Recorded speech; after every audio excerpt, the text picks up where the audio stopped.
Selamat malam Bapak Ibu yang dikasihi Tuhan. Apa kabar hari ini? Selamat bergabung dalam Kopi Online GKA Gloria Surabaya.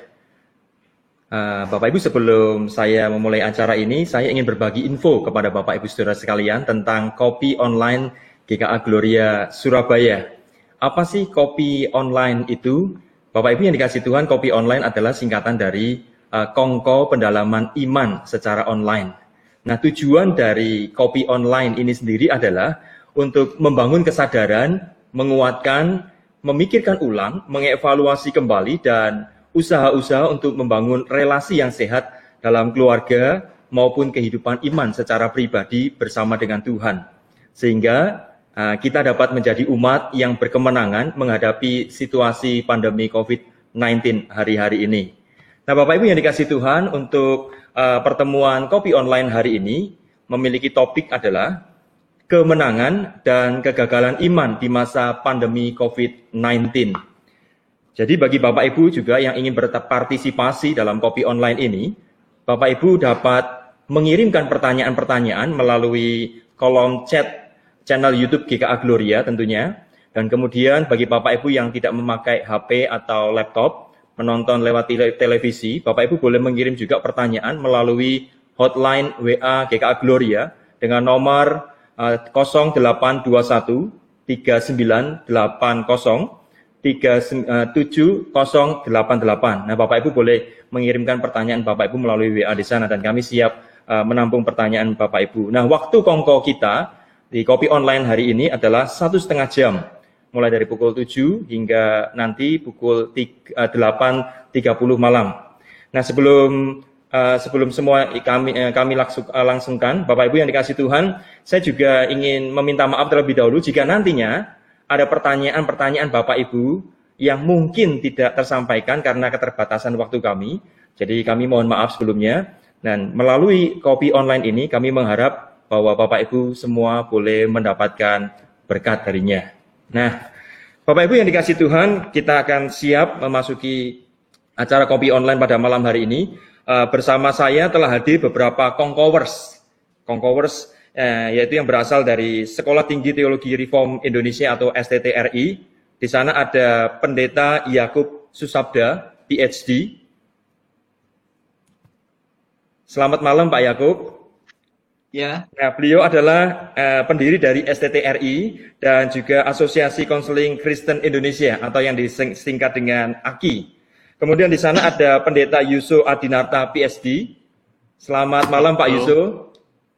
Ya, malam. Ya, puji Tuhan ya. Pak Yuso adalah Ketua STTRI dan juga pencetus I3D, yaitu Integrative Dynamic Discipleship Development. Kemudian di sana ada juga Pendeta Yason Budi Prasetya, MDiv.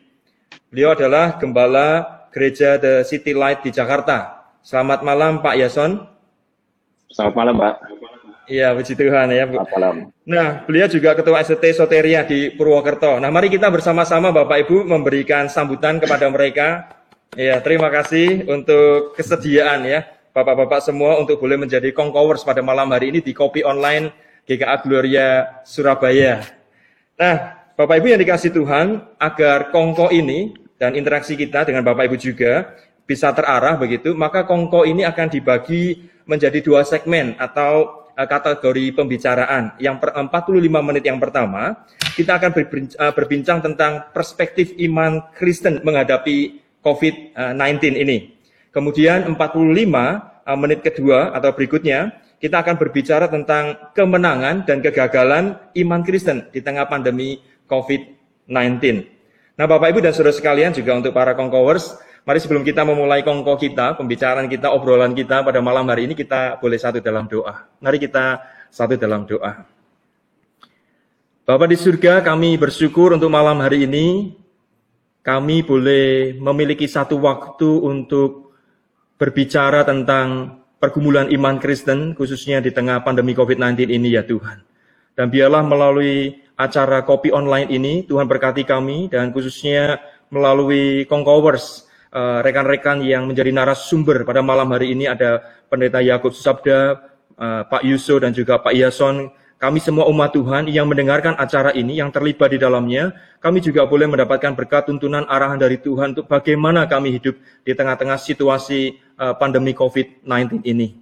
Terima kasih Bapa di surga, berkati setiap kami berdoa di dalam nama Tuhan Yesus Kristus. Amin.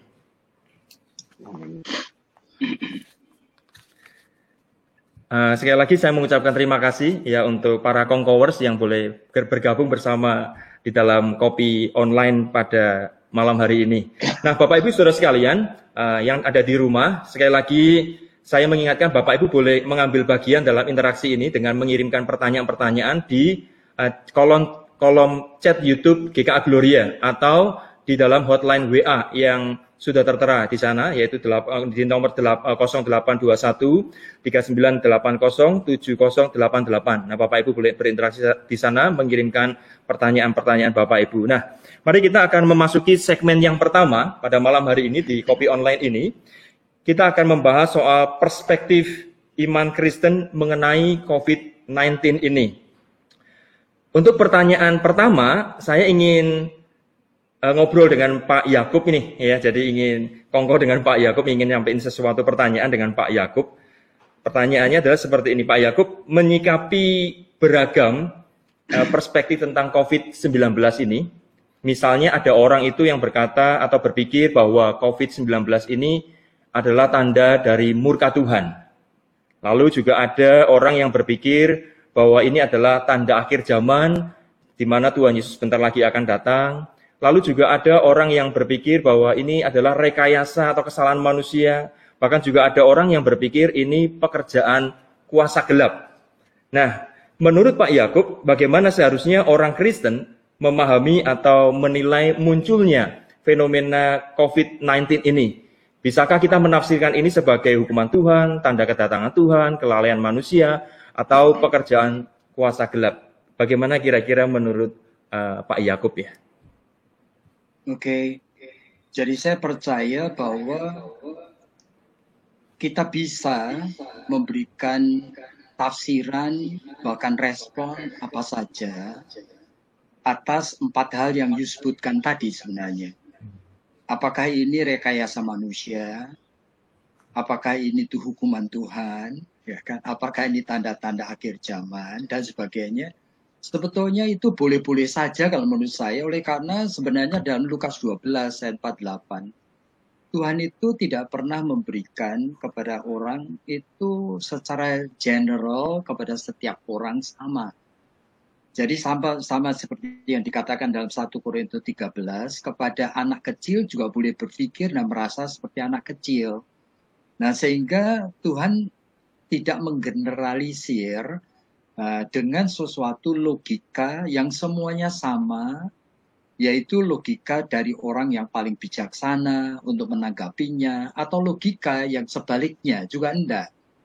Jadi coba bayangkan aja ya, bagi orang-orang saudara seiman yang sekarang ini sedang menderita, bahkan yang sedang dying, sekarat, maaf aja, menghadapi akan COVID-19 ini. Nah, bagi mereka untuk menafsirkan ini sebagai akhir zaman, itu merupakan sesuatu tafsiran yang akurat. Oleh karena apa? Oleh karena memang pengertian akhir zaman itu adalah berakhirnya waktu ini. Sehingga kalau kesempatan mereka untuk hidup itu sudah kecil sekali, nah apa salahnya? Nah, sehingga mereka nanti akan mempertanggungjawabkan imannya sesuai dengan tafsiran tersebut, gitu loh. Tapi bagi orang yang lain lagi, yang barangkali berpikir, oh jangan-jangan ini rekayasa dari China, atau bahkan rekayasa dari CIA, dari Amerika, dan sebagainya, ya boleh-boleh aja. Oleh karena memang ada peristiwa-peristiwa di dalam hidup ini, di mana kita melihat manusia kadang-kadang itu tidak bisa memahami betapa kotornya politik ini, gitu. Nah, sehingga kalau kita itu mau melihat yang seperti itu, kita juga bisa waspada aja, sebab tidak ada hal yang mustahil bagi manusia di dalam kejahatannya itu berekayasa, bahkan untuk misalnya menciptakan akan kondisi yang sampai menghasilkan akan COVID-19 ini, gitu loh. Oleh karena ini sebetulnya kan bukan bakteria dan bukan fungus dan bukan itu apa jamur dan bukan benda hidup, tetapi ini kan molekul. Jadi molekul dari protein yang sudah rusak ini. Nah, dirusaknya oleh apa? Ya bisa juga kalau kita melihat peristiwa SARS atau Ebola misalnya, itu oleh karena kemungkinan ada ya mutasi barangkali itu oleh karena ada orang-orang yang terlalu dekat bahkan makan makanan yang tidak sesuai, yang tidak seharusnya. Ya, sehingga diduga itu barangkali itu mutasi daripada hewan kepada manusia dan sebagainya. Tapi boleh aja orang menafsirkan seperti itu. Tapi yang terpenting sebetulnya bagi kita sebagai orang Kristen itu selalu mencari informasi yang terbaik. Berarti informasi yang objektif. Jadi kalau kita itu diajar untuk bisa melalui segala sesuatu yang Tuhan sediakan, untuk bisa memahami misalnya aja betapa sulitnya sekarang orang sedang berupaya menemukan vaksin. Nah, sehingga respon dari kita di dalam iman seharusnya ikut mendoakan akan ahli-ahli di dalam laboratorium itu. Ya sehingga siapa tahu dalam waktu dekat itu ditemukan vaksin yang bisa mengatasi akan COVID-19 ini dan sebagainya. Jadi sebetulnya sikap iman Kristen menghadapi akan hal seperti ini itu selalu dinilai dari sudut apakah sikap tersebut itu menstimulir pertumbuhan dan pertanggungjawaban iman yang lebih baik. Jadi kalau sikap itu hanya itu untuk menutupi akan kegelisahan sementara, saya percaya sekali itu masih belum cukup sikap seperti itu. Sebab sikap yang sesungguhnya yang orang Kristen itu butuhkan adalah berpikir secara objektif, meresponi dengan prinsip-prinsip kebenaran yang terbaik yang Tuhan sudah sediakan. Termasuk secara spiritual, ya, kita meresponinya itu sebagai hal yang pasti, tanda petik ada kaitannya dengan maksud Tuhan. Oleh karena tidak ada segala sesuatu terjadi secara kebetulan. Jadi segala sesuatu bekerja bersama-sama, mendatangkan kebaikan bagi orang yang mengasihi Tuhan. Roma pasal 8 ayat 28 kan begitu. Sehingga ya seharusnya kita sebagai orang Kristen ya mensikapinya di dalam pertanggungjawaban iman kita ini. Sehingga kalau mau menafsirkan ini sebagai akhir zaman, atau ini menafsirkan sebagai tindakan dari Tuhan menghukum umat manusia dan sebagainya, kita perlu waspada. Meskipun tadi saya katakan oke saja. Sebab pada saat kita mulai memikirkan mengenai kaitannya dengan Tuhan, dalam hidup yang nyata sekarang ini, mau tidak mau kita harus dealing dan thinking itu dengan konsep providensia. Nah, konsep mengenai providensia Allah itu kita percaya sekali bahwa bukan hanya oleh karena Allah itu memelihara umatnya, maka umatnya dijauhkan dari segala malapetaka, bukan itu. Bahkan bukan hanya oleh karena kita percaya tidak ada yang memisahkan kita dari kasih Allah sesuai dengan Roma pasal 8, maka kita dengan sendirinya tidak akan dibiarkan menderita dan sebagainya. Oleh karena pengertian kasih itu ternyata tidak identik, tidak sama dengan sendirinya kita feel happy. Dengan sendirinya segala sesuatu yang kita butuhkan dan inginkan itu tercapai. Nah, sehingga pada saat kita kaitkan dengan providensia Tuhan, ya kita waspada aja. Sebab ada 4 macam providensia. Jadi yang pertama adalah providensia bahwa kita itu memang sebagai anak Tuhan ada di dalam pemeliharaannya Tuhan. Itu dalam Mazmur 139 kan dikatakan, Tuhan aku akan menjauhkan diriku dari kamu itu mau lari kemana? Ke atas langit pun ketemu engkau di sana. Masuk di dalam liang kubur pun engkau ada di sana. Jadi ini no escape. Oleh karena apa? Dalam Kisah Rasul-Rasul pasal 17 itu disebutkan dengan very clear bahwa di dalam Dia kita itu bergerak dan hidup. Jadi kita ini tidak pernah bisa escape oleh karena kita adalah umat pilihannya. Kita orang yang diselamatkan. Nah, sehingga itu providensia yang pertama. Tidak bisa escape dari kehadiran Tuhan, meskipun kita barangkali menderita sakit penyakit. Nah, kita kan baru aja merayakan ini kenaikan Kristus ke surga. Tapi kita jangan lupa loh, pada saat kenaikan Kristus ke surga, Tuhan Yesus itu mengatakan, lebih baik jikalau aku pergi. Supaya jikalau aku tidak pergi, roh penolong penghibur tidak akan bersama dengan kamu. Nah, itu artinya apa? Itu sebetulnya kenaikan Yesus ke surga memberikan kepada kita justru janji penyertaan yang luar biasa. Jikalau Yesus hadir di dalam bumi ini, kehadirannya bisa diraba dengan tangan, dilihat dengan mata, itu kehadirannya itu masuk menjadi bagian dari kronos. Sehingga Tuhan Yesus yang ada di Yerusalem tidak pada saat yang sama ada di Samaria misalnya. Oleh karena ada dalam konteks kronos ini. Tetapi karena Yesus itu sudah naik ke surga, dia itu mengutus Roh Kudus. Yang sekarang hadirnya itu tidak dibatasin lagi dengan ruang dan waktu. Hadir dalam diri setiap orang percaya. Nah, itu ajaib sekali. Sehingga penyertaan Tuhan ini sebagai penyertaan yang tidak bisa lagi dihindari. Ini yang namanya providensia yang ajaib dari Tuhan. Tapi providensia yang kedua, kita tetap diingatkan, kita bukan hidup di surga loh. Kita masih hidup di dunia.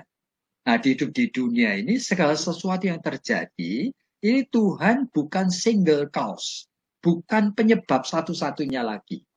Tetapi Tuhan hanya menjadi salah satu penyebab. Aneh sekali ini. Tetapi kita harus waspada. Yang terjadi dalam hidup kita, itu tidak terjadi selalu secara langsung berkaitan dengan tindakan Tuhan. Jadi yang terjadi dalam hidup ini terjadi oleh karena 6 kemungkinan. Bisa oleh karena God's will, bisa oleh karena God's decreed will, bisa oleh karena God's natural law, bisa oleh karena man's free will, bisa oleh karena satanic influence, bisa juga oleh karena God intervention. Nah ini, bahkan God's will yang pertama itu 90% Tuhan tidak pernah paksakan. Sehingga God's will itu cuma disingkapkan. Ini loh, anak-anakku, ini kehendakku. Kamu jangan begini, kamu jangan begitu. Kamu hendaknya begini, begitu. 90% dari God's will sudah dinyatakan pun tidak terlaksana. Di dalam hidup kita ini. Tuhan menghendaki setiap orang Kristen mengabarkan Injil. Bayangin. Barangkali cuma 0,5% mengabarkan Injil. Tuhan menghendaki setiap orang Kristen mengampuni, mendoakan musuh. Yang mengampuni dan mendoakan musuh barangkali 0,1% saja. Jadi ribuan God's will cuma disingkapkan tetapi tidak pernah dipaksakan. Nah, di dalam konteks itu pun segala sesuatu yang kita lakukan tidak pernah terjadi tanpa izin Tuhan. Nah, itu providensia yang kedua. Ini membuat kita itu tahu kita ternyata punya macam-macam penyebab dari apa yang kita alami. Termasuk pada saat kita itu mau menolak, misalnya hukum alam. Kamu harus ada social distancing. Nah, ternyata kita itu rame-rame ketemu banyak orang, ya ketularan. Nah, kalau ketularan jangan mengatakan dong bahwa Tuhan itu yang membuat kamu sakit. Nah, jangan begitu. Oleh karena ini natural law. Dan di tengah konteks itu, lah tetap anak Tuhan percaya bahwa pemeliharaan Tuhan tetap bersama dengan kita. Nah itu baru 2 loh. Masih ada yang ketiga, masih ada yang keempat, bahkan kadang-kadang kita heran bahwa providensia Tuhan termasuk kadang-kadang kita tidak bisa mengerti kenapa Tuhan kita rasakan meninggalkan kita. Atau kadang-kadang kita rasakan Tuhan kok agak jahat sama kita gitu loh. Seolah-olah Tuhan justru membawa dalam pencobaan dan sebagainya. Sama seperti pengalaman Ayub, sama pengalaman Petrus. Dalam Lukas 22 juga jelas sekali dikatakan. Ya kan, iblis itu sedang meminta loh. Akan menampi kamu seperti gandum. Nah, Tuhan tahu iblis meminta kok boleh. Nah, akhirnya Petrus juga mengkhianati 3 kali dan memalukan sekali karena sambil mengutuki Tuhan. Bayangin. Tapi providensia Tuhan yang pertama tadi, itu sebetulnya tidak ada dosa yang begitu besar sampai tanda petik kehilangan iman. Itu ajaib sekali. Sama seperti dalam Matius pasal 12 kan disebutkan. Sebetulnya hanya ada satu dosa yang bisa membuat seolah-olah keterpisahan dengan Tuhan yang sesungguhnya. Yaitu apa? Dia menolak karya Roh Kudus yang hadir di dalam hidup kita ini. Nah itulah.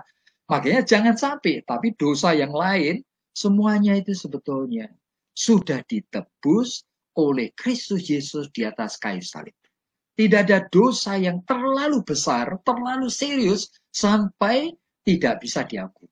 Nah itu providensia yang ajaib.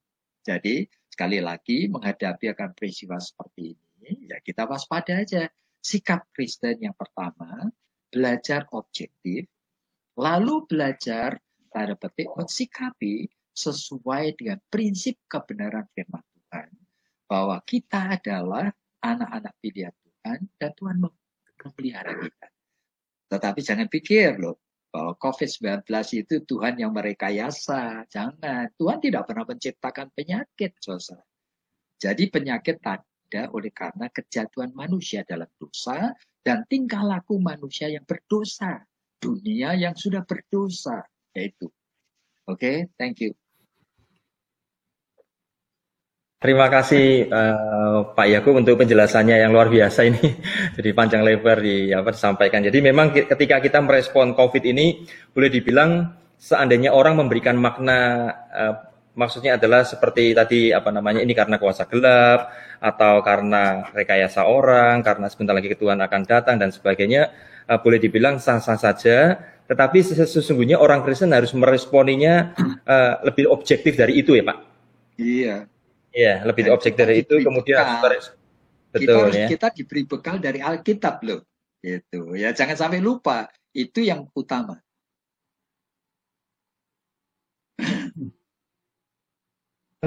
Dan harus diingat sekali lagi bahwa Tuhan bukan pembuat, kira-kira begitu ya. Tuhan bukan pembuat atau mensengajakan begitu, sekalipun mengizinkan ini terjadi. Tetapi ini karena dampak dari dunia yang sudah jatuh dalam dosa. Begitu ya Pak, kira-kira Pak. Iya, betul. Kan, ya. Belasannya luar biasa, ini panjang lebar, dan saya mengharap Bapak Ibu Saudara sekalian juga boleh mengerti dan memahami ini. Nah, bicara soal COVID ini, orang ini kan hari-hari ini memang kemudian melihat, kemudian ingin dapat info dan sebagainya, jadi boleh dikatakan COVID ini kemudian menjadi sesuatu yang menakutkan.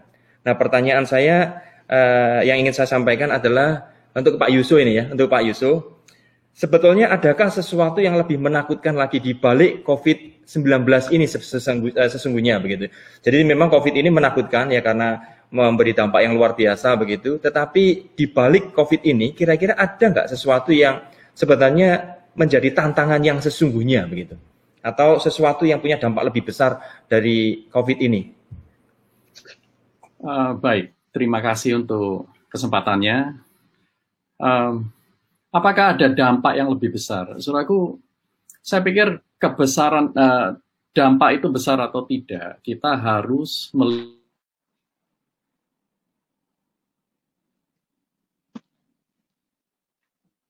melihat juga dari berarti dampaknya itu semakin besar. Nah, apa yang dimaksudkan dengan dampak kekekalan ini? Saya pikir adalah hubungan kita dengan Tuhan. Apakah di dalam masalah dan kesulitan yang kita hadapi ini, kita semakin dekat dengan Tuhan atau kita semakin mengabaikan Dia?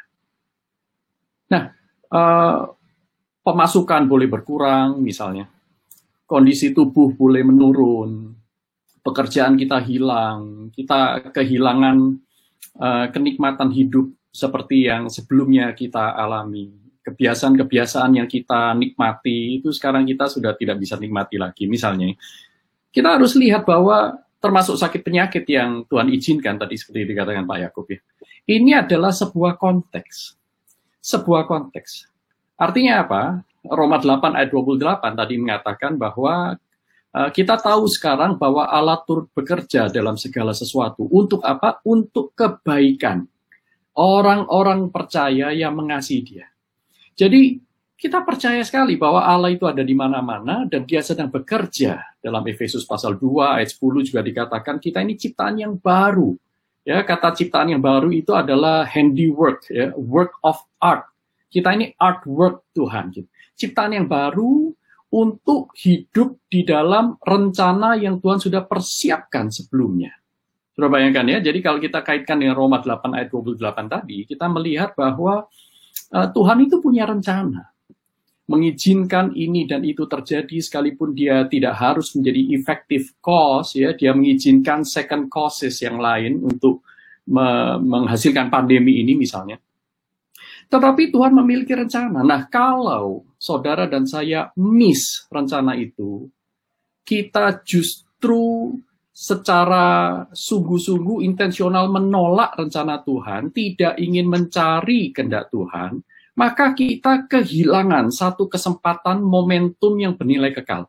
Nah, ini besar sekali dampaknya ya, besar sekali. Sayang sekali. Jadi saya ibaratkan, tadi saya sebutkan bahwa semua kesulitan hidup yang kita alami ini adalah konteks. Saya ingin menggunakan dua macam gambaran analogi. Yang pertama itu adalah ronsen. Ronsen, sebagian orang itu takut sekali dengan ronsen. Ronsen memiliki risiko ini dan itu. Nah, tetapi sekalipun kita takut terhadap ronsen, mesinnya besar, ya semuanya harus ditutup, dan kemudian ada tanda yang mengerikan di sana, ya tanda radioaktif ini dan itu. Tetapi yang lebih mengerikan adalah apa yang ditunjukkan oleh ronsen itu. Nah, ini lebih penting, saudaraku. Jadi saya dalam 3 bulan terakhir ini berusaha untuk menghayati apa yang sebenarnya Tuhan ingin tunjukkan. Baik kepada saya, kepada gerejanya, dan juga kepada orang-orang di sekitar saya, kepada orang-orang Kristen ini. Apa yang sebenarnya Tuhan ingin tunjukkan? Nah, melalui ini. Ya, jadi seperti ronsen itu menunjukkan kepada kita apa yang tadinya tidak kasat mata, yang tidak terlihat. Nah, saudaraku, dan betul kan, waktu ronsen itu diberikan, wah, kita kaget-kaget ya. Waktu pandemi itu terjadi, kita harus lockdown, kita harus stay at home, kita kaget ya. Ternyata, kita itu tidak terlalu mengasihi misalnya keluarga kita. Kita tidak betah tinggal di rumah. Misalnya, ada sebagian orang berpikir seperti itu. Nah, kemudian bagi sebagian orang, waduh, saya pikir saya ini sabar. Ternyata saya tidak sesabar yang saya pikirkan. Nah, misalnya kalau ada orang yang sakit ya, terdampak COVID-19 ini. Nah, kemudian dia kan bisa melihat ya, bagaimana dia merespons terhadap situasi yang tidak enak ini, harus terisolasi. Bagaimana dia merespons? Ketika dia merespons, itu sebenarnya dia mendapatkan hasil ronsennya. Iya, kenapa saya begitu mudah mengeluh? Ketika Tuhan memberikan banyak sekali berkat, saya kok tidak menghargainya. Begitu diizinkan sakit sedikit, saya langsung ngeluhnya itu berminggu-minggu ya, langsung curiga terhadap Tuhan. Nah, ini kan sebenarnya menunjukkan siapa kita sebenarnya. Nah, ini yang saya sebutkan dengan ronsen. Gereja juga mendapatkan ronsennya. Ketika gedung gereja itu menjadi kosong, ketika pemasukan persembahan itu tidak terjadi seperti biasanya. Nah, sekarang bagaimana cara gereja merespons? Apakah merespons dengan iman atau merespons dengan apa? Apakah mereka, ya, gereja-gereja ini lebih peduli kepada viewers sekarang ini, ya, gereja berlomba-lomba untuk membuat ibadah online. Nah, apa yang dievaluasi? Nah, dari apa yang dievaluasi ketika dibandingkan dengan apa yang ada dalam kitab suci, seperti tadi yang Pak Yakub katakan, ya kan kita diberikan kitab suci untuk menilai secara objektif. Maka kita seharusnya kita peka dan berpikir, iya ya, kenapa kok kita itu hanya berpikir uang? Kenapa kita hanya berpikir jumlah pengunjung? Kenapa kita hanya berpikir nelangsa waktu melihat gedung yang kosong? Gedung baru jadi tapi nggak bisa dipakai misalnya. Pos baru dibuka tapi kemudian tidak bisa beraktivitas. Nah, jangan-jangan kita ini melupakan misi Tuhan misalnya. Apa yang Tuhan inginkan untuk kita kerjakan? Nah, ini sebagai salah satu contoh bahwa pandemi ini sebenarnya membukakan kepada kita realitas rohani yang sesungguhnya. ketika kita tidak lagi beribadah seperti biasanya, apakah kita tetap beribadah? Ketika kita tidak bisa lagi datang kebaktian doa, ya kalau di GKA Gloria kan hari Rabu malam, di banyak gereja juga Rabu malam. Apakah di rumah kita masih memiliki keinginan berdoa? Ketika kita tidak bertemu di dalam persekutuan komisi-komisi, apakah kita adalah orang yang memiliki kehausan akan koinonia bersama dengan saudara seiman di dalam Kristus, betul-betul peduli, saling membantu, saling mengasihi. Nah, ini menjadi sebuah ronsen. Nah, paradigma yang kedua itu adalah sebuah tes, ujian. Ya, ujian. Nah, saudara, pandemi ini Tuhan rencanakan, ya berada di dalam rencana Tuhan sejak dalam kekekalan, untuk selain menunjukkan kepada kita kondisi kita yang sebenarnya, tetapi juga untuk menguji kita apakah selama ini kita sudah serius, sungguh-sungguh mempersiapkan diri. Misalnya saja keluarga konteksnya. Ketika ibadah biasa itu tidak terjadi, apakah sekarang kepala keluarga, katakanlah orang tua, ya, suami dan istri, itu menjalankan fungsinya sebagai imam, sebagai pemimpin keluarga, pemimpin rohani bagi anak-anak mereka. Nah, ini sebenarnya sebuah ujian. Nah, kalau saudara bertanya, loh, kalau ujian kan berarti harus ada persiapan. Nah, itu dia, saudaraku. Jadi masa-masa sebelum pandemi, saudara dan saya mungkin sudah menjadi orang Kristen 20-30 tahun, kita perlu mengevaluasi lagi apa yang kita sudah lakukan, pertumbuhan rohani kita sampai di mana, sehingga kita bisa atau tidak bisa melakukan fungsi sebagai orang tua Kristen, anak Kristen, guru Kristen, suami dan istri Kristen, misalnya pegawai Kristen, majikan Kristen. Nah, ini bagaimana? Apakah kita sudah mempersiapkan diri? Nah, kalau kita bertanya ujian bagi gereja, maka kita bertanya, apakah gereja mempersiapkan jemaatnya untuk bisa menghadapi masa-masa sulit seperti ini? Nah, saya masih ingat dengan perkataan Neil Cole dalam bukunya The Ordinary Hero. Dia berkata bahwa gereja itu adalah sebaik dari kualitas murid-murid di dalamnya. Lalu dia lanjutkan, tidak peduli gerejanya sebesar apa gedungnya, tidak peduli berapa banyak aktivitasnya, tidak peduli berapa banyak perputaran uang ya lewat gereja tersebut, persembahan, kemudian pembelanjaan dan seterusnya. Tidak peduli semuanya itu, tetapi pada akhirnya nanti Tuhan akan menilai sebuah gereja, yaitu kumpulan anak-anak Tuhan ini, anggota tubuh Kristus, itu dari kualitas murid-murid yang dimuridkan oleh mereka.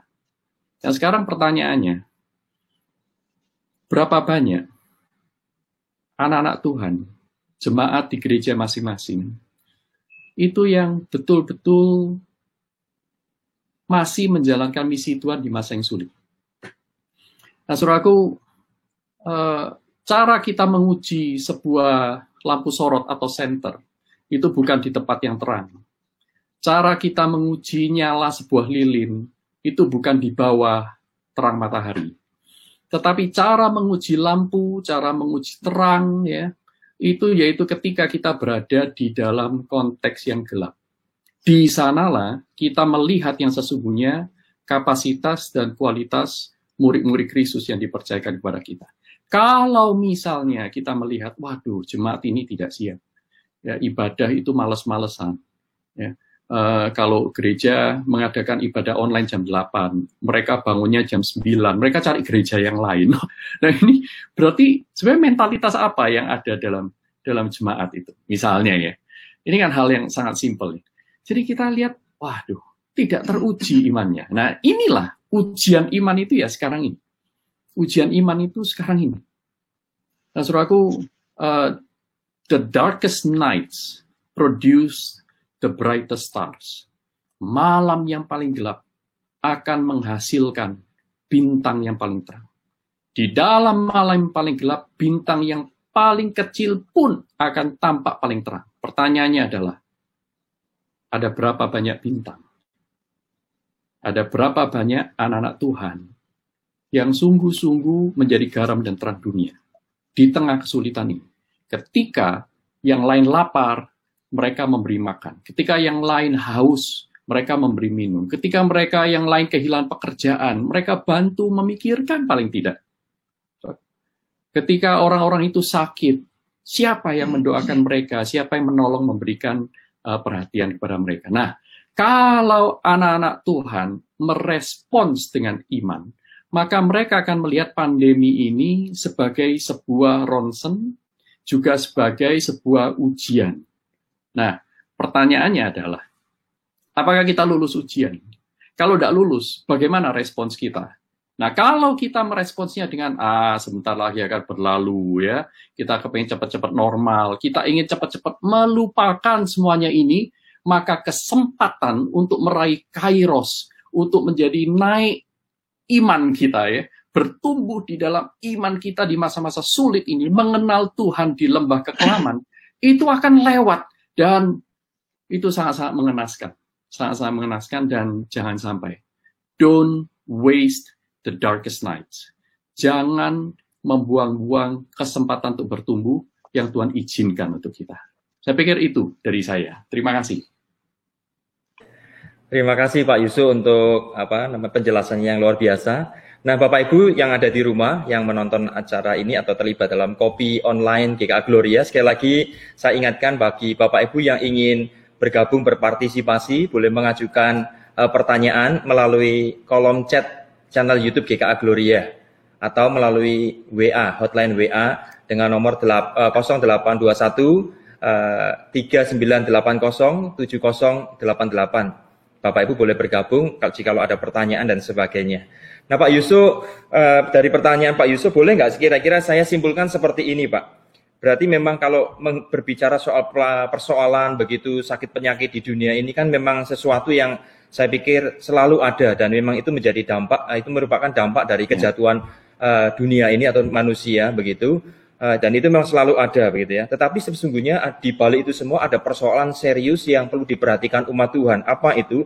Yaitu kewaspadaan terhadap kehidupan rohani atau keimanan begitu. Apakah bisa dikatakan seperti itu Pak Yusuf? Ya, dan jangan lupa itu semuanya karena kita percaya kepada kitab suci bahwa Allah turut bekerja dalam segala sesuatu untuk kebaikan kita.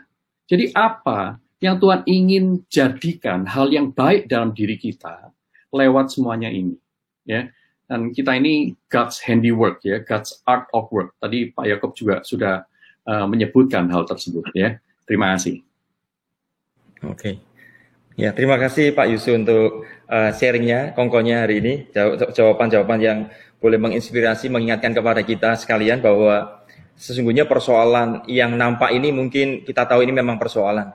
Tetapi ada sesuatu persoalan yang nampaknya perlu diperhatikan, yaitu respon kita, kehidupan rohani kita, atau fundamental keimanan kita. Nah, berbicara soal itu semua, saya ingin bertanya kepada Bapak Pendeta Yason nih. Pertanyaannya adalah begini Pak. Kehidupan kita hari ini memang tidak mudah ya, karena orang bisa merasa takut dan sebagainya. Dan seperti Pak Yusuf tadi sampaikan bahwa kemudian ada sesuatu persoalan yang perlu diperhatikan. Karena melalui COVID ini kemudian kita semacam di-check up begitu ya. Apakah kita ini ternyata orang Kristen yang sudah setia, militan, memahami firman Tuhan, hidup sesuai firman Tuhan dan sebagainya begitu. Dan ketika di-check up itu akan kelihatan begitu. Nah, pertanyaannya adalah begini. Di tengah-tengah situasi yang seperti ini, kira-kira tindakan-tindakan real apa atau maksudnya hal-hal apa yang perlu diperhatikan begitu ya terkait dengan Pak Yason ini kan juga sebagai seorang gembala begitu ya. Apa yang perlu dilakukan oleh anak-anak Tuhan hari ini agar memiliki ketahanan iman atau kedewasaan iman dalam merespon COVID-19 ini kira-kira? Oke Pak, thank you. Ada beberapa hal sih bagi saya ya. Yang pertama mungkin sebagai pemimpin, sebagai seorang gembala yang memimpin orang lain, dan juga bagi semua orang yang juga memimpin keluarga, menghadapi situasi ini ternyata motivasi nggak cukup. Kalau pemimpin atau saya hanya memberikan motivasi dengan memberikan khotbah yang bagus-bagus, itu ternyata tidak cukup untuk membawa orang keluar dari situasi seperti ini. Jadi orang justru perlu dipimpin melalui wabah ini. Karena wabah ini kan externally driven. Bukan kita yang merancang, sehingga kita tidak bisa mengendalikan. Kalau ini sesuatu yang kita kendalikan, internally driven, misalnya kayak kita mau kurus, itu kan secara internal kita yang bisa mengendalikan. Maka sesuatu yang berasal dari dalam, kita bisa memimpin diri sendiri dan orang lain dengan motivasi, memberitahu mengapa, dibalik apa. Tapi situasi wabah seperti ini, motivasi memang ada bagiannya sendiri. Orang dikuatkan lewat nasihat firman Tuhan, lewat doa, ada bagiannya sendiri. Tetapi yang lebih penting adalah bagaimana kita semua mempraktekkan iman dengan memimpin diri sendiri dan juga orang lain melalui wabah ini. Jadi yang pertama bagi saya, kita perlu memimpin orang itu dengan interpretasi, dengan menafsirkan dengan baik gitu situasi ini. Kenapa? Karena saat seperti ini orang sedang bingung, orang nggak tahu apa yang sedang terjadi, sehingga orang Kristen ataupun bukan Kristen, saya punya banyak sekali teman-teman yang bukan Kristen, pun ternyata tanya, mereka butuh sumber yang bisa dipercaya. Nah, pada saat orang-orang itu datang kepada kita, bertanya tentang situasi seperti ini, yang tadi mungkin sudah dibahas, apakah ini dari Tuhan, apakah ini konspirasi, dan sebagainya, kita perlu mempraktekkan iman kita dengan memberikan interpretasi yang memadai. Jadi biasanya kalau pemimpin Kristen atau orang yang terbiasa dalam teologi atau Alkitab, kita diajak untuk mengeksegese kebenaran Alkitab. Dalam situasi ini, bukan hanya kebenaran Alkitab yang kita perlu eksegese, kita juga perlu mengeksegese kebenaran realita yang terjadi di sekitar kita. Jadi yang pertama, kita perlu memimpin orang lain dengan memberikan penafsiran yang baik, interpretasi. Jadi misalnya kita bisa berkata bahwa ini situasi yang membingungkan, bahwa virus ini adalah molekul yang bermutasi, yang berevolusi, sama seperti virus flu. Kalau kena antibiotik, dia akan bermutasi makin kuat. Nah, jadi dalam menghadapi virus seperti ini, virus yang terus bermutasi, cara terbaik yang diketahui adalah bagaimana kita menjaga imun, menjaga kebersihan, tidak saling menularkan. Jadi, situasi seperti ini bagi saya, sebagai gembala, saya diajak untuk bagaimana memperhatikan publik, ya, memperhatikan kepentingan umum. Itu yang pertama. Jadi, memimpin dengan interpretasi. Yang kedua, kita juga bisa apply, mengaplikasikan iman dengan merangkul yang real dan ideal. Jadi di awal wabah misalnya ada banyak teman pendeta yang mencoba tetap ideal, tetap mengadakan ibadah. Ada juga yang melihat realita sehingga tutup ibadahnya. Atau ada yang melihat sebaliknya ya, yang ideal justru tutup ibadah, yang realita justru tetap ibadah. Jadi tergantung sudut pandang mana yang dipakai. Nah, saya sebagai gembala, saya mengajak orang untuk merangkul fakta brutal yang terjadi di lapangan, brutal facts. Tapi pada saat saya juga mengajak orang merangkul yang real, situasi brutal yang terjadi, saya juga mengajak orang untuk menjaga iman yang ideal. Jadi seringkali orang-orang Kristen terlalu berharap secara naif ya. Jadi saya ingat dalam bukunya Jim Collins itu dia menceritakan sebuah prinsip namanya Stockdale Paradox. Stockdale Paradox. Jadi Stockdale itu adalah jenderal Amerika Serikat yang ditangkap oleh Vietnam dan disekap selama 7 tahun di Vietnam bersama dengan banyak tahanan lainnya. Dan Jenderal Stockdale kemudian cerita, banyak orang yang tewas, orang-orang pertama yang tewas di dalam tahanan justru adalah orang-orang yang optimis, yang terus berpikir bahwa situasi akan membaik, bahwa mereka nantinya akan bebas. Dan orang-orang seperti itu justru yang secara naif, optimis, mereka justru mati atau tewas dalam keadaan hati sangat kecewa. Jadi yang kedua kita perlu merangkul apa yang real dan ideal. Dan yang ketiga kita juga perlu mengevaluasi motif-motif kita sendiri. Karena seperti yang tadi Pak Yuso juga katakan jadi darkest night itu mereveal terang, tapi pada saat yang sama krisis ini juga menampakkan siapa sebenarnya diri kita semua. Dan seringkali pada saat karakter kita yang asli keluar dalam situasi krisis ini, kita sendiri nggak suka dengan pribadi yang kita temukan. Nah, untuk itu pada saat-saat seperti ini saatnya kita memakai iman untuk mengenali diri, yang kemungkinan kita akan menemukan bahwa ternyata diri ini service, kita nggak semudah itu untuk sacrifice. Kita lebih suka denial daripada acceptance. Kita juga ikut hoarding barang atau ikut rush, membeli bahan makanan daripada kita bersiap-siap dan terlibat melakukan berbagai macam aksi sosial. Kita juga takutnya lebih besar daripada mempraktekkan imannya. Ya, karena kita semua mungkin mengalami 3 bulan ini di rumah saja, ternyata bikin kita banyak anggota keluarga itu stres, karena bersama dengan anggota keluarga ternyata nggak mudah dibanding bersama dengan teman. Jadi, kita perlu mengevaluasi motif-motif kita yang ketiga. Dan yang keempat, saya pribadi juga mencoba mempraktekkan dan menyadari ya, bahwa 3 bulan ini saya mengalami apa yang namanya rapuh. Jadi mengakui vulnerability, ya, mengakui kerapuhan kita itu adalah bagian hidup sebagai orang yang beriman. Ada salah satu teman saya yang anaknya itu kena leukemia dan juga ada tumor di otaknya. Beberapa waktu yang lalu pada saat saya berkunjung, dia berkata sebuah kalimat yang saya nggak bisa lupa. Dia berkata seperti, pada saat semua orang itu mencoba memberikan kekuatan, ayo punya iman yang kuat. Dia berkata, saya ini imannya kecil sekali saat ini. Saya rapuh sekali. Iman saya bahkan mungkin nggak ada. Tapi justru pada saat kita mengakui kerapuhan kita, kita semua kan rapuh yang Kristen, bukan Kristen, takut rugi, takut sakit, takut mati, takut ditinggal orang, takut kehilangan pekerjaan, takut tabungan yang kita punya ini nggak cukup sampai wabah ini selesai. Dan justru di momen seperti ini, kita sadar semua, yang Kristen, yang bukan Kristen, semua sadar bahwa kita sama-sama membutuhkan Tuhan. Dan kita semua sungguh rapuh di hadapan Tuhan. Dan mungkin yang kelima, yang terakhir dari saya untuk sesi yang pertama ini, bagaimana supaya kita punya ketahanan iman dan kedewasaan iman, adalah pada saat situasi sulit ini, kita bisa share tentang Injil Tuhan Yesus Kristus, dengan share menunjukkan anugerah terlebih dahulu, daripada mengatakan kebenaran terlebih dahulu.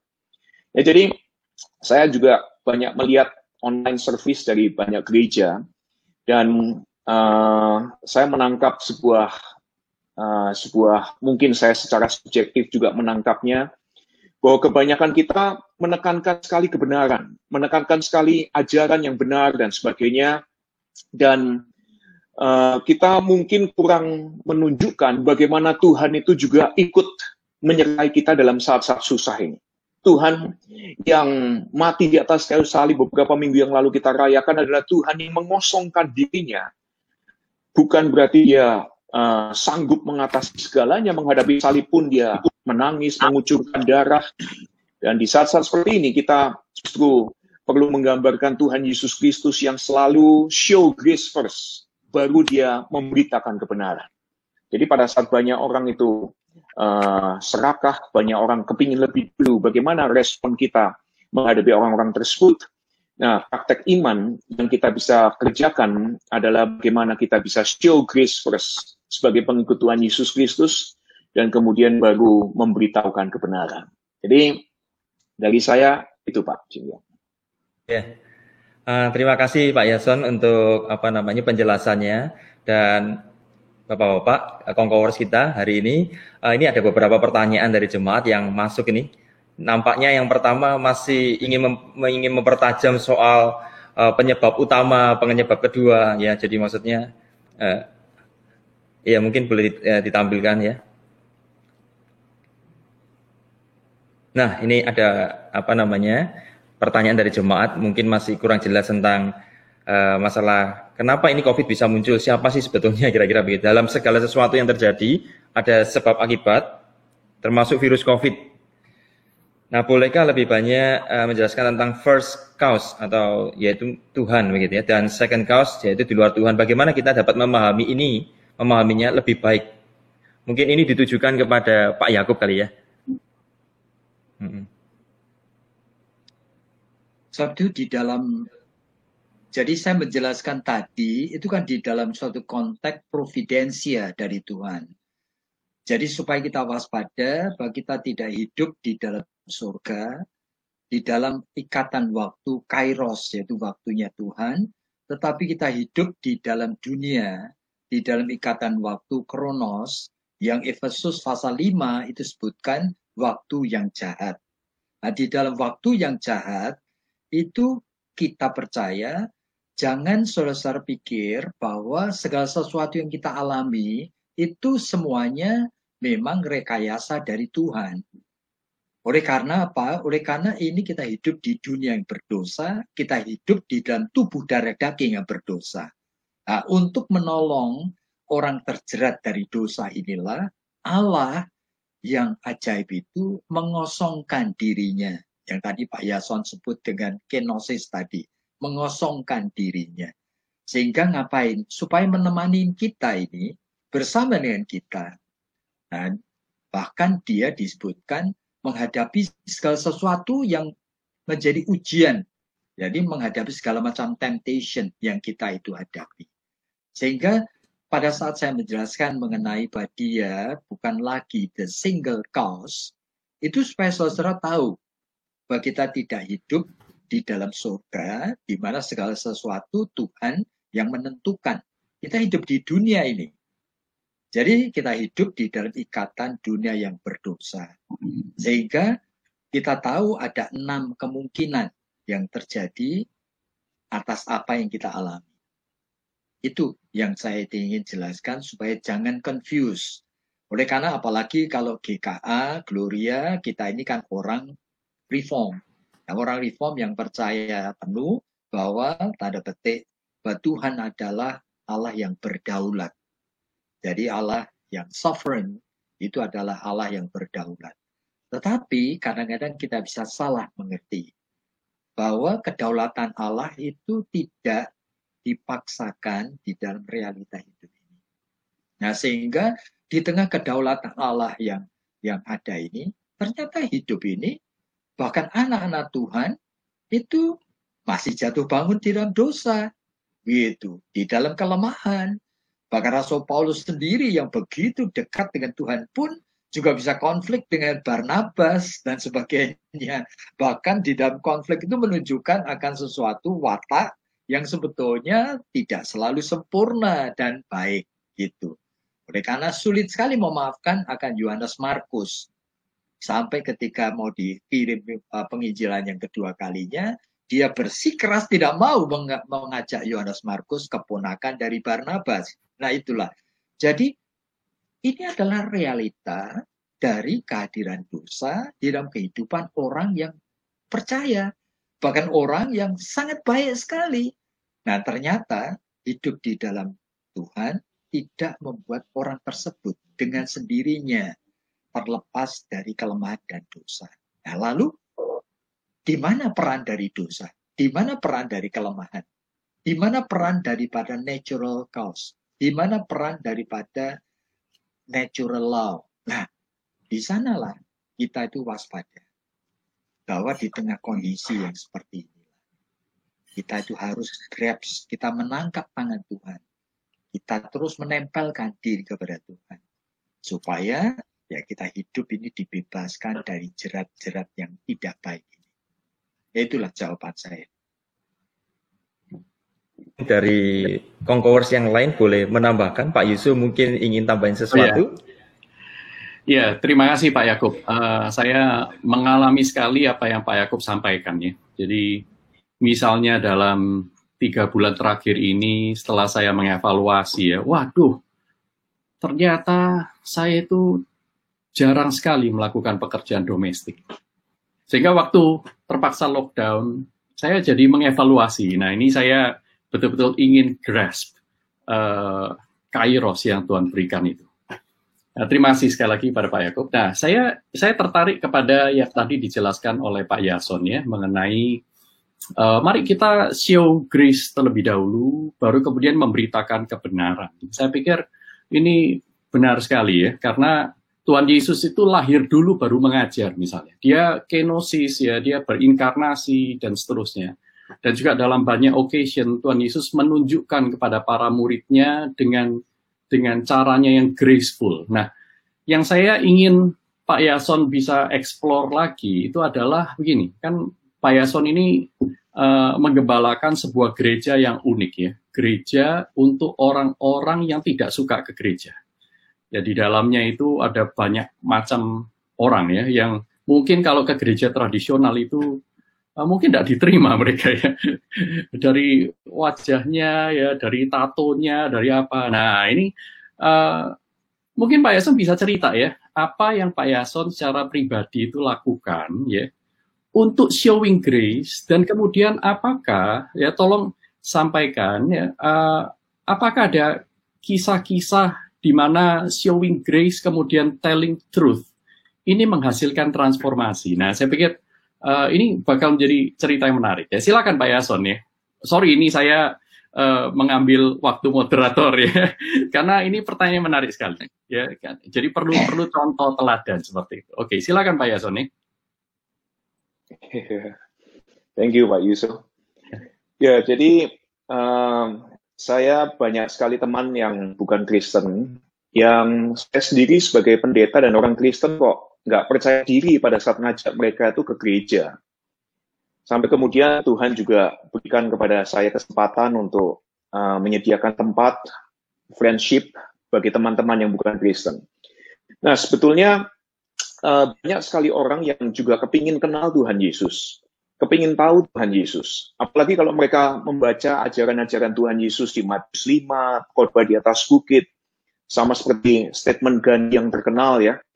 Banyak orang sebetulnya mau untuk mengikuti apa yang Tuhan Yesus ajarkan. Tapi seringkali sikap orang Kristen, sikap orang-orang seperti saya, dari bahasa-bahasa saya, ini cenderung memojokkan orang. Jadi orang harus benar dulu hidupnya, harus bersih dulu.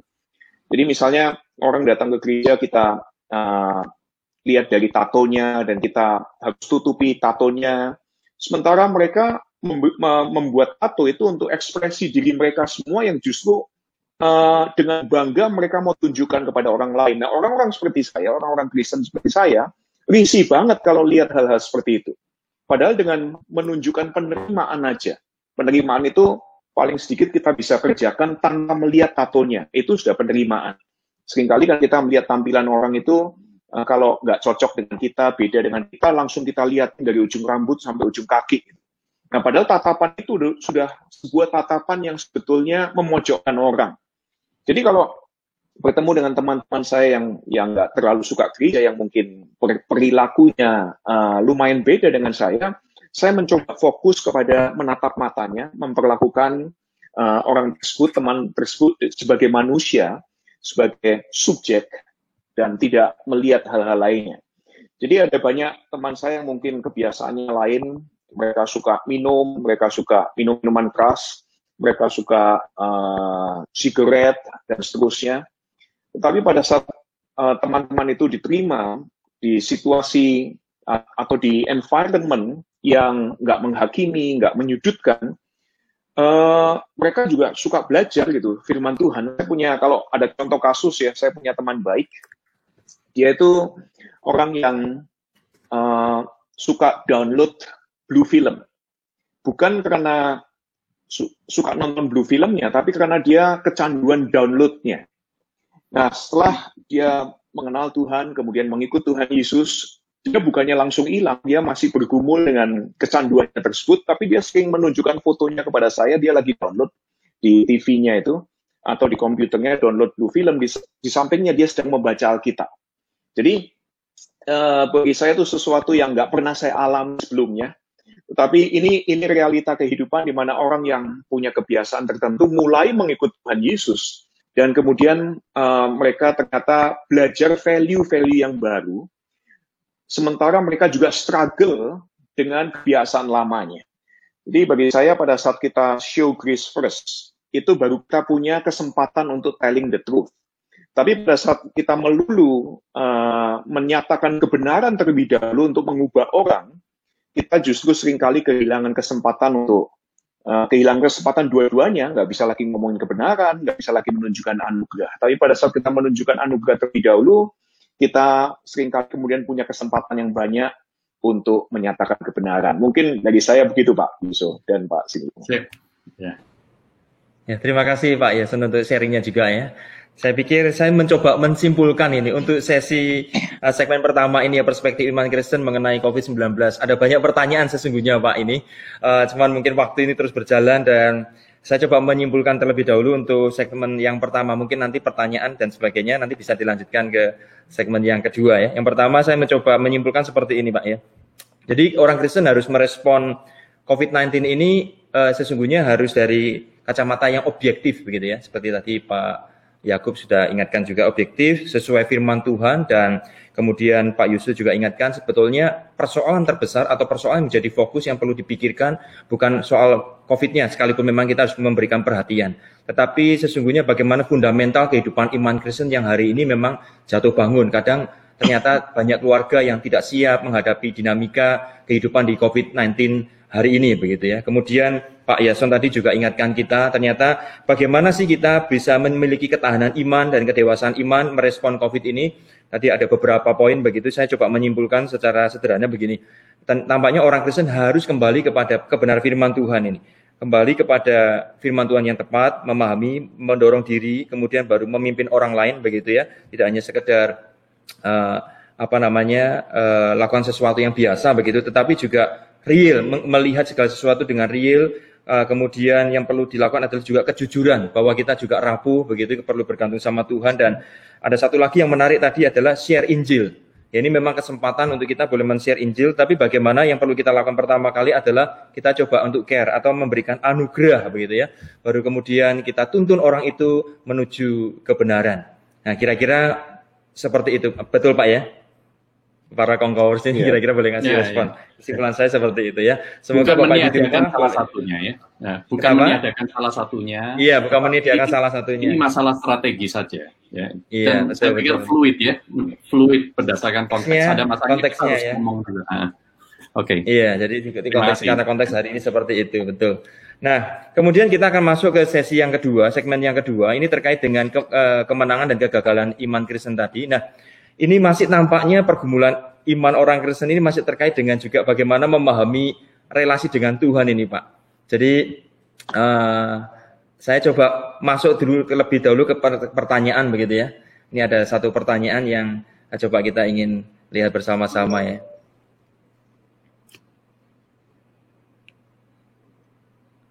Bagaimana tanggapan Pak Yusuf berkenaan dengan orang yang keluar rumah karena tidak ada hiburan? Ini praktis sekali ya. Tidak ada internet begitu ya, tidak ada TV. Apakah itu termasuk orang yang mengasihi diri sendiri? Wah, ini agak sebuah oke. Ya. Kemudian ini dari Pak Riki Wong ya. Dia mengatakan jika ditengarai jemaat tidak berbakti di rumah dengan khidmat, bukankah berarti pembinaan gereja sebelum COVID-19 belum optimal? Jadi memang ini yang menjadi tadi yang sempat disinggung ya, bahwa ada sesuatu yang perlu diperhatikan begitu, yang lebih serius begitu. Lalu bagaimana seharusnya gereja berjuang membina jemaatnya? Apakah KTP online adalah opsi yang terbaik? Mungkin Pak Yusuf sebagai pendiri i3D bisa sampaikan sesuatu? Ya, ini ada dua pertanyaan ya. Pertanyaan yang pertama itu berkorelasi langsung dengan apa yang tadi saya sampaikan cukup panjang lebar. Jadi memang kita akhirnya harus berhadapan dengan the real self. Tadi Pak Yason juga mengatakannya, kita berjumpa dengan diri kita yang sesungguhnya ketika semua kenyamanan-kenyamanan itu dicabut. Apakah kita itu longing for God atau longing for pleasure? Apa kita merindukan Tuhan? Mungkin kita bisa menyanyi di dalam menyanyi dalam gereja ya. Satu hari di rumah Tuhan itu lebih baik daripada 1000 hari di tempat lain. Ya terlepas dari bagaimana saudara mengertinya ya, tapi intinya adakah hati yang haus dan rindu kepada Tuhan? Nah itu semuanya kelihatan nih, kelihatan kita mungkin 1-2 hari, 1-2 minggu masih bisa bertahan nih. Tapi kalau sudah 3 bulan, saudara konflik terhadap diri, konflik di dalam diri, konflik dengan sesama, itu pasti akan terjadi dalam tiap rumah tangga. Nah, masalahnya itu tadi ya, bagaimana kita menyikapinya, bagaimana kita melihat bahwa Tuhan sedang bekerja, apa maunya Tuhan. Nah, apa maunya Tuhan? Nah, kalau akhirnya kita itu mendapati tadi, seperti dalam pertanyaan pertama ya, kita ternyata melihat, waduh, keinginan saya, addiction saya itu besar sekali. Saya kepingin nonton TV ya, saya kepingin nonton bioskop, saya dengerin radio juga begitu ya, daftar apa yang akan dilakukan begitu PSBB dicabut. Ya, pertama katanya pergi ke salon untuk potong rambut, ya mungkin kebutuhannya bisa dimengerti. Yang kedua nonton bioskop. Ya. Yang ketiga mungkin langsung ke mall, belanja yang banyak dan seterusnya karena mall ditutup ya. Kita melihat beberapa klip yang beredar di medsos, begitu ada satu mall dibuka, waduh orang sampai jongkok-jongkok masuk di dalam pintu yang belum sempurna terbuka. Nah, saudaraku, sebenarnya itu kan menunjukkan siapa kita sebenarnya. Lalu bagaimana kita di hadapan Tuhan ini? Saudara, it's okay to be vulnerable. Seperti tadi kata Pak Yason ya. Langkah pertama untuk pertumbuhan adalah mengakui bahwa kita itu vulnerable. It's okay to be not okay. Pertama dulu. Dan itu harus menyadari kita. Nggak bisa kita membohongi diri, oh ya ini karena kondisi begini, kalau kondisinya lain, saya akan berespons berbeda. Belum tentu. Kalau kondisi berbeda itu memang akhirnya kita tidak terlihat saja. Tapi sebenarnya dorongan, nafsu di dalam diri kita itu kan besar sekali. Nah saya pikir, pertama kita harus aware, jujur, mengakui bahwa kita itu tidak oke. Keluarga kita tidak oke, kerohanian kita tidak oke. Nah, mulai dari kehancuran hati yang Tuhan tidak pernah pandang hina itu, hati yang patah dan remuk Tuhan tidak pandang hina. Nah, mari kita datang kepada Tuhan di dalam kehancuran.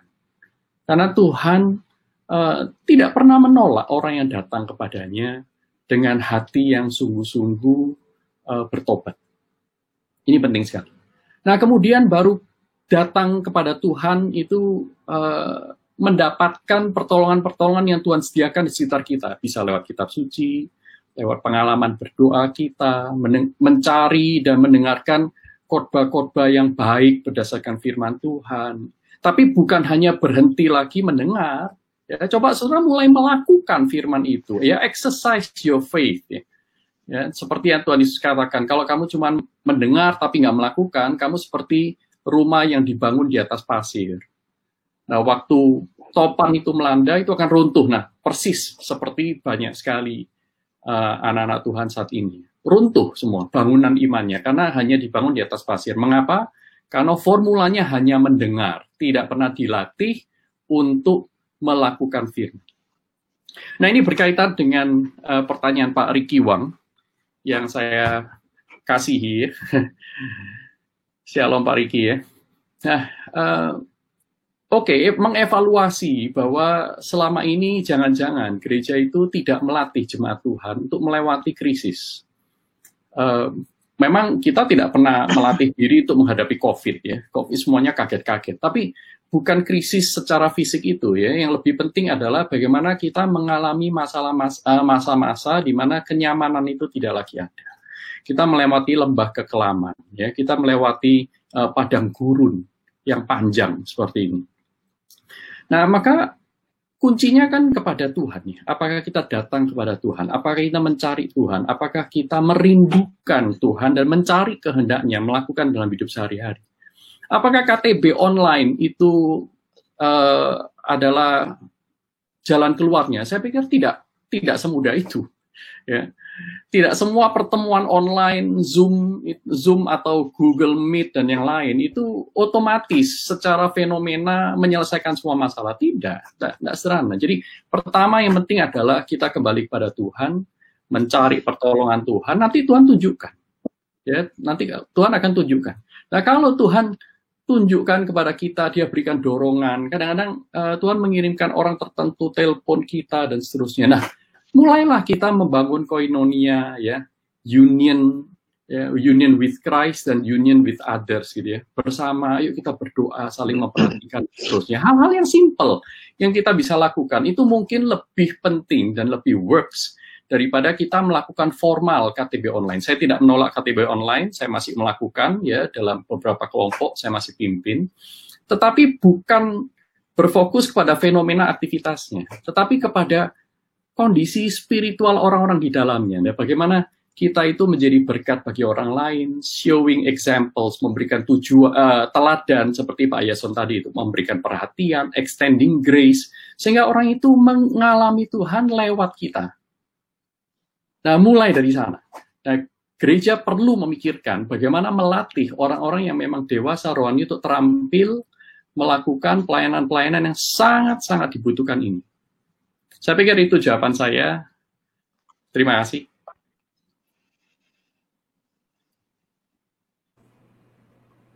Ya, terima kasih Pak Yusuf untuk jawabannya yang luar biasa ini. Nampaknya hasrat orang untuk bertanya banyak ini. Jadi ada sekali lagi pertanyaan yang diajukan. Mungkin ini ya nanti ini untuk Pak Yason begitu ya. Tapi kemudian mungkin nanti Pak Yakub atau Pak Yusuf juga boleh tambahkan ya. Pertanyaannya seperti ini nih. Ada beberapa pertanyaan yang mungkin akan digabung nanti ditunjukkan bersama-sama. Saya masih bingung dengan statement Pak Yason, apa yang dimaksud dengan menjaga iman yang ideal? Bagaimana menjaga iman tersebut di tengah keberdosaan kita? Kemudian, satu lagi, dalam menghadapi COVID-19 ini banyak orang diuji imannya termasuk anak-anak Tuhan. Tolong Kak Yason perjelas kembali bagaimana caranya supaya kita bisa tetap menjaga iman kita, supaya iman kita tetap ideal, kira-kira seperti itu. Oke. Mungkin tadi saya bukannya mengatakan iman yang ideal, tapi kita perlu merangkul yang real dan ideal. Jadi, yang ideal bagi kita adalah iman yang kita pakai, yang Tuhan anugerahkan kepada kita untuk kita pakai menghadapi situasi yang fakta brutal ini. Jadi, iman itu adalah yang ideal, anugerah dari Tuhan kepada kita untuk kita pakai menghadapi yang real. Jadi kita kan mau embrace yang real dan ideal. Ini bukan hanya kalau orang pesimis itu kan hanya melihat yang real. Tapi kalau orang optimis tapi naif itu hanya melihat yang ideal. Nah, kita perlu merangkul both yang real dan ideal itu dengan mempraktekkan apa yang iman yang Tuhan anugerahkan kepada kita. Kita melihat realitas, tapi juga melihat ada harapan. Dan misalnya, bagi saya ini situasi yang memberikan pelajaran yang sangat penting, di mana saya justru memakai iman saya dan mengajak teman-teman saya untuk memakai iman yang Tuhan anugerahkan untuk bertahan. Untuk disiplin, ngikut aturan PSBB, untuk disiplin, mengkonfrontasi fakta brutal yang terjadi di sekitar kita ini, apapun itu bentuknya. Jadi justru saya memakai iman yang Tuhan anugerahkan untuk mengikuti apa yang memang perlu dikerjakan sebagai masyarakat pada umumnya yang harus hidup di tengah-tengah wabah ini. Jadi bukan mempunyai iman yang ideal, tetapi yang ideal adalah Tuhan menganugerahkan kepada kita iman tersebut. Saya memakai iman yang adalah anugerah Tuhan untuk menghadapi realita kehidupan yang penuh dengan fakta brutal ini. Oke, Pak. Ya, terima kasih Pak Yason untuk penjelasannya ya. Jadi memang kembali bahwa kita tidak mungkin memunculkan iman itu anugerah Tuhan, dan justru dengan itulah kita mencoba kemudian dari iman kepada iman menuju iman dan sebagainya, atau kita berjalan berdasarkan itu, gitu kira-kira ya. Nah, ada lagi pertanyaan nih Pak yang masuk khususnya ditujukan kepada Pak Yakub ini. Untuk Pak Yakub ya. Yang pertama adalah bagaimana kita bisa berdamai dengan pandemi ini Pak, kira-kira begitu. Ya, ini pertanyaan praktis ya. Kemudian bagaimana saya mengetahui panggilan Tuhan di tengah pandemi ini? Ini dari Ama Volta Talo. Berdamai Silakan, dengan Pak. pandemi ya.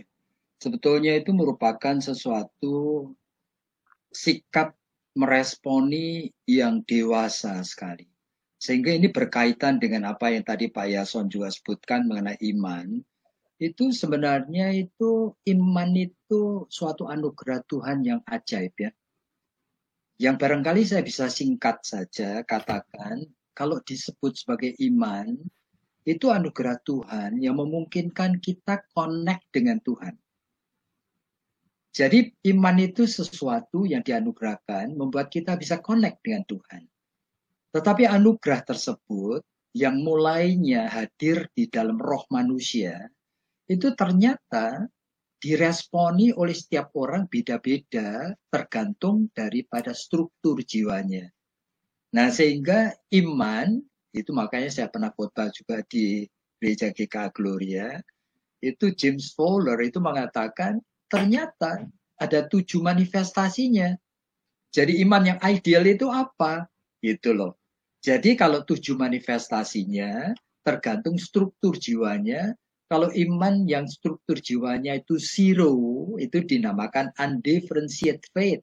Yaitu orang Kristen seperti itu datang gereja pun tidak ngerti tujuannya apa. Tetapi setia datang aja. Padahal tidak ngerti tujuannya apa. Pada saat dengarkan khotbah dia tidur-tidur aja. Karena dia sebenarnya tidak terlalu tertarik dengan khotbah. Tapi dia pengen datang aja.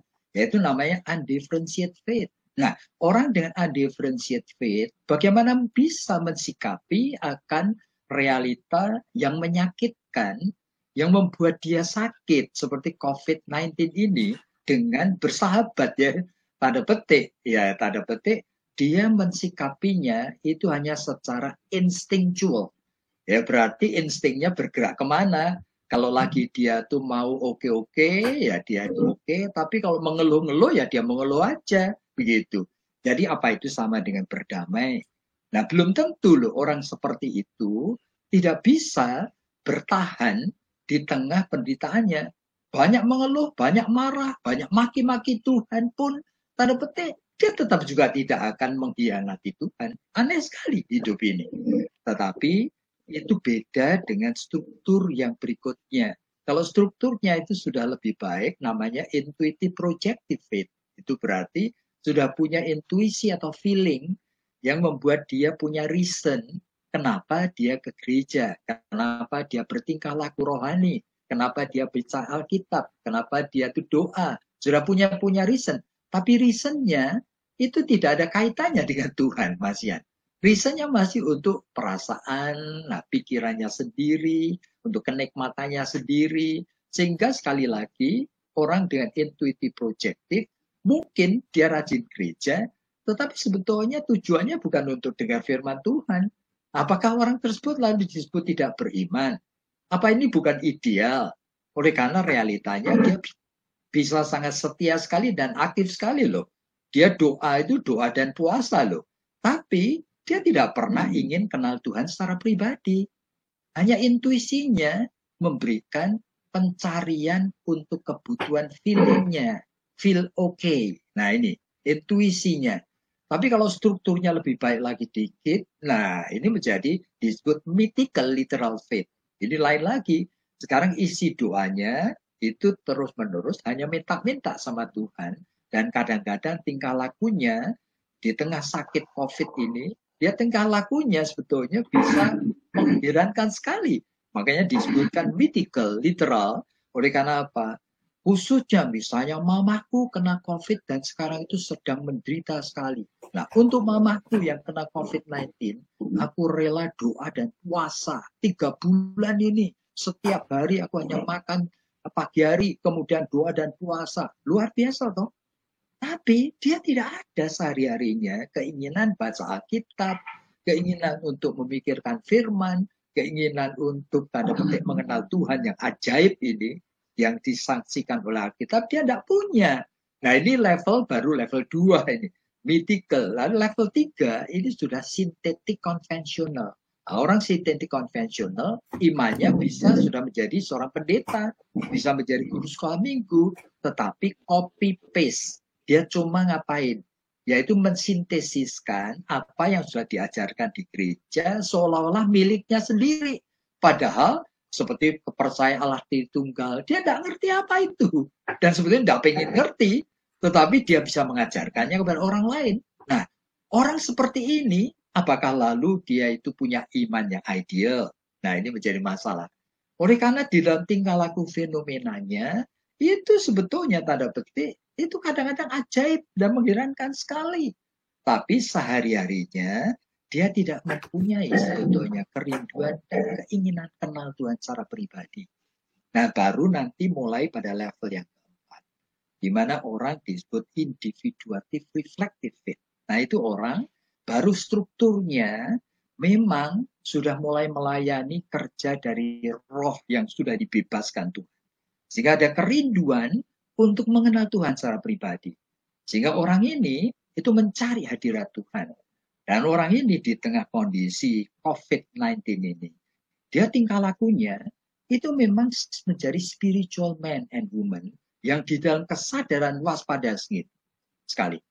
Saya tidak hanya meresponi untuk dengan rekayasa bijaksana dunia, harus menyesuaikan diri, memahami ini dan itu, bukan itu. Mana yang lebih baik, apakah melayani orang, mengenalkan orang itu melalui pelayanan. Bukan itu justru. Iman yang sejati membuat dia itu abide in him. Nah, abide berarti dia terlebih dahulu sehari-harinya. Tingkah laku rohaninya memang terbukti. Jadi ini bicara mengenai iman tidak bisa bicara mengenai fenomena. Tapi sehari-harinya. Sebelum COVID dan setelah sedang COVID ini. Apa you memang tiap hari ada solitude, alone with God. Dan kamu sendiri dengan Tuhan, kamu mencari hadiratnya, kamu berdoa berlutut, kamu manusia rohani. Nah, ini yang namanya orang yang abide in. Pada saat abide, sama seperti tadi yang Pak Yusuf katakan, itu mulai Tuhan akan menyingkapkan bijaksananya. Di dalam Mazmur pasal 25 disebutkan, Tuhan itu adalah Allah yang ajaib. Dan dia itu bergaul dengan karibnya, dengan orang yang mengasihi dia. Dan segala perjanjiannya, wisdomnya akan disingkapkan kepada orang itu. Jadi kalau tanya kepada saya, bagaimana bersahabat dengan COVID, itu hanya bisa dijawab, sahabat itu artinya apa dulu. Oleh karena orang undifferentiated juga bisa bersahabat, tapi lain dengan orang yang sudah mulai individuatif, reflektif, dan above. Dia itu mulai tahu sekali. Dari setiap hari, Tuhan tidak pernah kehabisan wisdom, firman yang Tuhan titipkan kepadanya tiap hari. Jadi saya percaya sekali, ini bukan suatu formula jawab untuk umum. Tidak bisa. Oleh karena Tuhan hanya memberikan firman-Nya tiap hari, kepada orang yang mengasihi dia. Jadi pertanyaan saya kepada kalian yang mendengar, apakah hari ini you mendengarkan firman Tuhan untukmu? Bukan firman Tuhan yang umum. Karena Tuhan itu dealing itu personally, one by one. Nah itulah baru bicara mengenai iman. Iman itu adalah something yang membuat kita itu connect with God. Nah, connect-nya itu seperti apa? Connect hanya simbol atau connect hanya tingkah laku, nggak bisa. Bahkan banyak doa pun belum tentu connect. Tetapi betul-betul lahir dari jiwa yang memang ingin sekali mengenal Tuhan. Dan ingin sekali bergaul dengan dia. Yaitu jawab saya.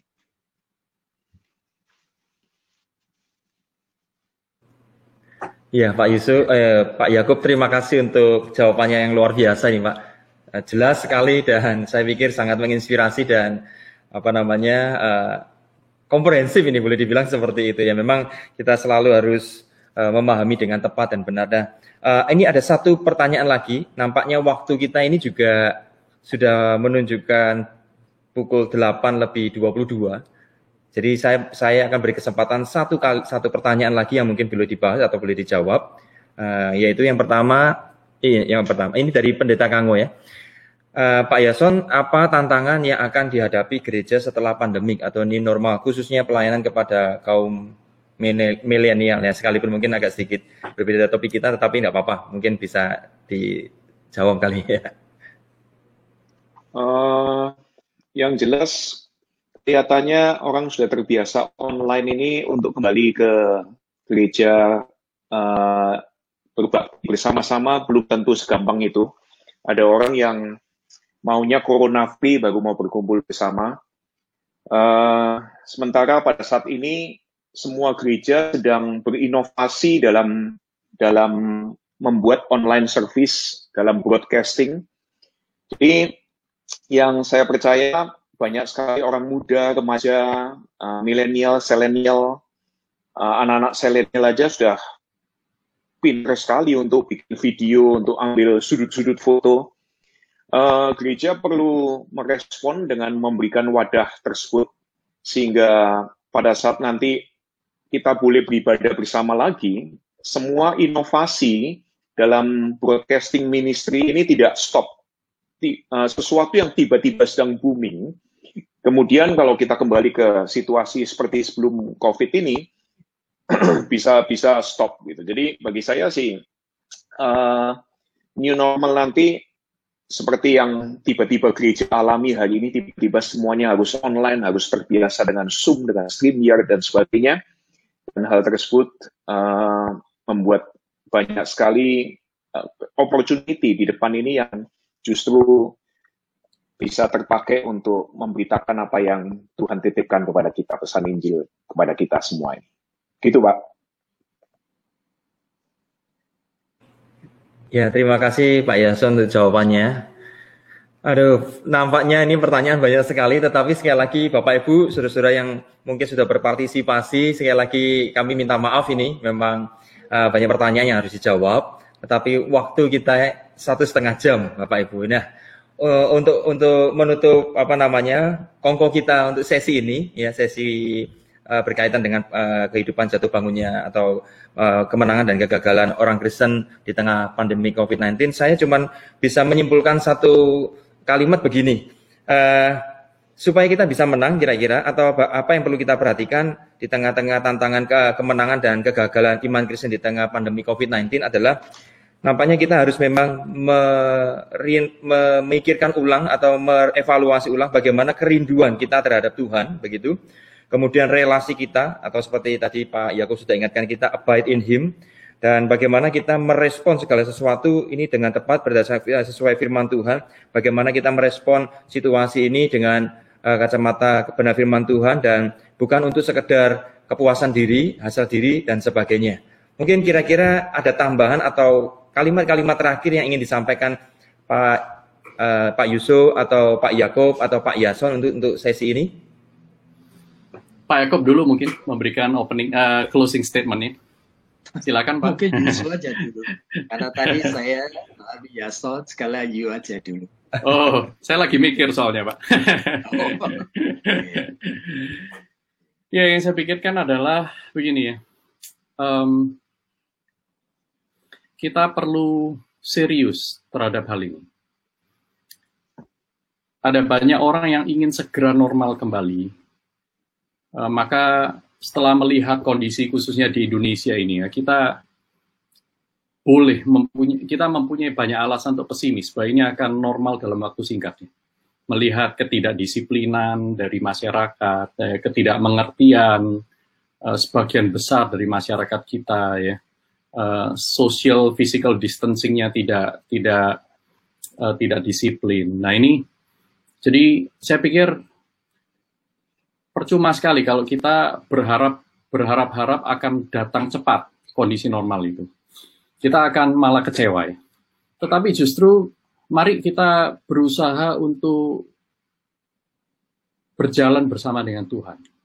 Saya tahu ini sulit sekali, khususnya rekan-rekan yang setiap hari harus berjumpa dengan banyak orang, berjualan di pasar, dan yang lain-lain. Risiko untuk tertular itu besar sekali. Dan saya mendengar hari ini itu pertambahan jumlah kasus positif itu hit all-time record, ya, ada 900 lebih. Dan ini sebenarnya kan hasil dari tes yang dilakukan 5 hari yang lalu. Nah, kita tidak tahu besok-besok bagaimana. Jadi, ini sesuatu yang serius, sesuatu yang mengerikan. Tetapi kita juga harus ingat bahwa yang tadi Pak Yakub sempat katakan dia, bahwa tidak ada satupun yang bisa memisahkan kita dari kasih Allah. Jadi, mari kita get serious, ya. Kita serius terhadap hubungan kita dengan Tuhan, karena that's all that matters dalam pandemi ini. Kalau kita gagal menggunakan kairos ini, kesempatan ini untuk mengenal Tuhan, maka tidak ada apapun yang bisa membayarnya. Waktu itu tidak bisa turn back. We cannot turn back the clock. Ya. Nanti ketika semuanya kembali normal, kita akan masuk lagi ke dalam kebiasaan-kebiasaan yang dulu lagi, dan kesempatan itu akan hilang.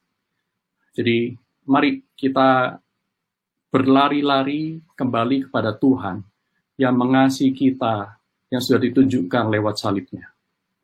Itu dari saya. Terima kasih. Oke. Jadi saya tambahkan sedikit aja. Gitu. Saya percaya sekali kita semua itu menghadapi hal yang mirip-mirip. Dan menghadapi hal yang mirip, kita itu harus mempunyai alat evaluasi diri, apakah memang hidup kita ini masih berfungsi dengan normal, baik, dan masih diperkenan Tuhan. Jadi ini waktu adalah waktu evaluasi diri. Nah, untuk mengevaluasi diri, kita biasanya memakai 5 macam evaluasi yang cepat sekali saya sebutkan. Ada 5 hukum hidup yang seharusnya kita itu pakai. Yang pertama, hukum kewajaran hidup, yaitu natural law. Tetapi yang kedua adalah hukum kedewasaan. Yang ketiga, hukum hati nurani. Yang keempat adalah hukum kesehatan jiwa. Dan yang kelima baru hukum Allah. Kenapa saya ngomong begini? Coba bayangkan aja, dalam satu hal aja, hukum kewajaran, apakah COVID-19 dengan kalian tinggal di rumah, kehidupan kalian itu masih wajar sesuai dengan yang seharusnya? Misalnya sebagai ayah, apakah menjadi seorang kepala rumah tangga yang bisa menjadi imam, yang bisa menghadirkan rasa aman di dalam seluruh rumah tangga, yang bisa menghadirkan prinsip-prinsip hidup yang diikutin oleh seluruh keluarga? Apakah kamu itu dihormati sebagai ayah, sebagai suami di dalam rumah tanggamu? Nah, itu wajar. Hukum kewajaran.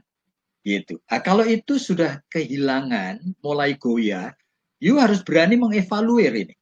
Hidup saya tidak wajar. Saya bangun sekarang jam 9 pagi, nonton TV sampai 4 jam.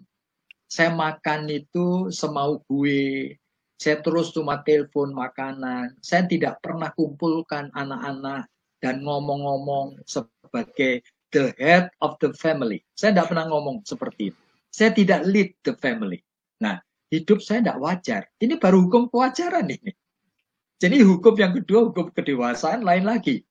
Itu. Lagi yang ketiga, hukum hati nurani, lain lagi. Yang keempat, hukum kesehatan jiwa, lain lagi ini. Wah, ini menyangkut masalah yang harus kita evaluir, apakah keadaan bersama di rumah itu membuat kita kehilangan banyak sekali hal yang baik di dalam diri kita. Dan kita seharusnya bisa merebut kembali kesempatan itu karena kita tidak sendiri. Tuhan selalu menyediakan pertolongan. Kalau kita mau. Tapi tidak mau, ya ini akan damage-nya akan menjadi makin parah. Seluruh keluarga nanti menjadi dysfunctional. Tetapi kita harus belajar mengevaluir. Thank you. Pak Yason boleh kasih kata-kata terakhir ya. Dari saya tiga tips kali Pak. Yang pertama, kita bisa rating lewat situasi ini, pengenalan kita akan Tuhan, akan diri sendiri, akan orang lain, rating berbagai macam hal yang kita sudah konsep-konsep tentang Tuhan.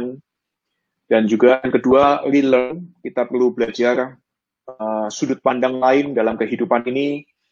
Bahkan mungkin ini saatnya kita juga ngertiin teman-teman kita Kristen dari kelompok lain, dari yang punya ajaran dan doktrin lain, dan itu menolong kita semua juga untuk mempraktekkan iman dan memiliki iman yang kemudian lebih berkembang daripada sebelumnya. Dan yang ketiga juga redo. Jadi reading, relearn, redo. Pada saat nanti gereja juga mulai lagi, kita akan redo doing church dengan cara new way.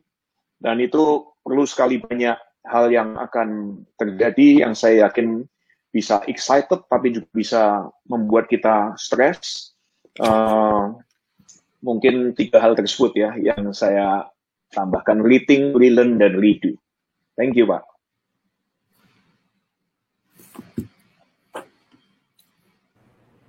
Ya, terima kasih untuk para Kongkowers yang sudah kongko malam hari ini, dan saya melihat bagaimana respon para pemirsa ini atau jemaat Tuhan tampaknya sangat positif, Bapak-Bapak, Pak ya. Jadi diharapkan bahwa acara ini nampaknya kalau bisa berlanjut begitu. Ini dari Pak Hendra Wijaya, bisakah kita adakan acara ini secara rutin, Pak, katanya begitu. Ya, ini respon positif untuk kita supaya kita boleh terus kongko, Pak, kira-kira begitu ya.